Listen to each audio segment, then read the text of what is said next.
You know, an example of talent driving innovation is the STAR program that we created in Washington State a number of years ago.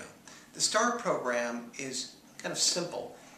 We go out and we get the best scientists, researchers in the world, and we bring them to our research universities for the purpose of marrying them or joining them with companies that are in our area, and then the ideas that they create, we help them move that into the marketplace and we benefit our companies. So it's a way of getting the brightest people from the world to come here and again help our existing industries thrive. And I'll give you an example. Our two first stars to Washington State. One was a person by the name of Michael Hochberg. He is the best person in the world in an area called nanophotonics. And that's where you transfer data by photons instead of just neutrons. So it's light is how you're actually transferring data. And he has now recently come out with a new computer chip that uses, again, photons instead of the traditional silicon chip. And working with Intel, working with a number of other companies, he may well invent the next generation computer chip that's far faster than anything we have thus far, creates far less heat than anything we have right now, so you can compress it more into smaller areas. And at the primacy will be Washington State. We'll be the center of this new technology.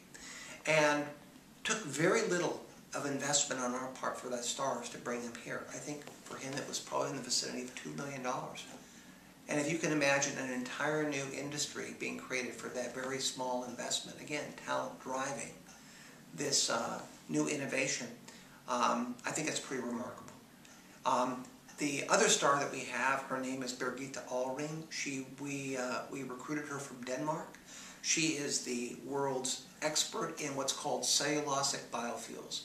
You have ethanol biofuels where you use food to turn them into fuels. Cellulosic biofuels is using cellulosic material, which is usually timber waste, things of that sort, the waste, the byproducts from harvesting, etc. Taking these with certain enzymes and breaking them down into biofuels. So we're not using valuable food crops to do that. In fact, we're using a lot of the waste that's out there to create them. And she has been working in the Tri-Cities at a Washington State University lab to make sure that Washington State is the leader in aerospace biofuels and has received millions of dollars from the private sector and in federal grants to help her in this research, with the whole idea that within a couple of years we will actually come out with the aerospace biofuels. Boeing, other aerospace companies, they know that they're going to need some fuel in the future. Petroleum will become very expensive. It will become scarce. And they know they need some alternative. And this is where they're looking, in biofuels, specifically cellulosic biofuels. So that's just an example of how actually small investment in talent can lead to phenomenal changes in the marketplace. And again, it's a different model for economic development. It's one based on talent, creativity, and then taking that creativity, that innovation, and turning it into a product.